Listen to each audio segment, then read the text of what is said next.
Peggy 16.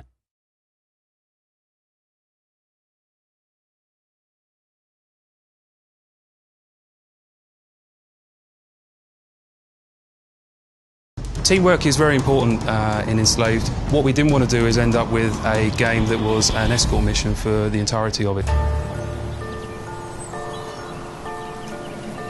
Teamwork is crucial to the game because there are situations that you encounter where perhaps Monkey could traverse it but Trip couldn't, or vice versa.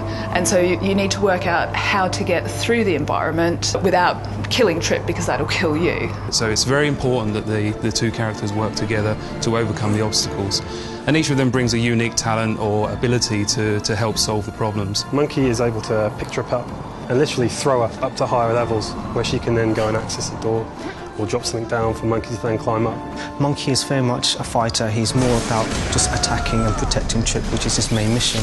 And Trip is there to be protected, but also she's got technical abilities that are way beyond Monkey. She can identify faults in some of the robots that Monkey encounters, and if Monkey uses that fault, he can, say, rip off one of the arms of the scouts and turn that scout into a walking bomb, which he then throws into a number of other robots and causes massive destruction. Monkey does the fighting, the clambering, the kind of violent action, and Trip does the reprogramming of technology, doing strategic reconnaissance, and basically together they work as a team. A lot of the puzzles are not completely obvious. They're kind of like buried within the apocalyptic environment, and through explorations they start to understand what strengths each character has in order to enable them to overcome the puzzles. It's a puzzle you can believe.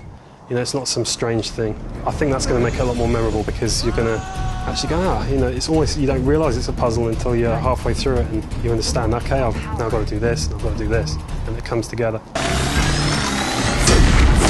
So in this world, the war ended about 50 or so years ago. There are mechs still around that will activate it if you trip them. These are mechs that have been left over from wars long ago, where they pretty much destroyed all of humanity. And this is analogous to landmines, like in places like Cambodia and so forth. So they're still killing thousands of people, even though the war was over decades ago. As soon as they detect any kind of human presence, they're going to reactivate and go through their old programming, which is literally to kill. There's a range of different enemies. I think probably my favourite enemy is the dog. And we say dog, it's not small, it's huge and very frightening, and it's a hunter-killer. The mechs will begin to learn if you start using the same attack patterns over and over. The mechs will adapt to that. They will start blocking more if you're attacking in a certain way. So you need to explore the different combos that Monkey has. We have to use the environment to manoeuvre yourself around. It's a tactical gameplay. There's certain types of mechs that have a weakness that Monkey can exploit, and if he's able to manipulate the combat in such a way to take on that mech, he can then actually change the battlefield quite dramatically in an instant. One or two they can handle fairly comfortably, but as soon as you add in different types of enemies, like combinations of enemies or greater numbers of enemies, the player is really up against the wall here. One can't actually get through this journey without the other.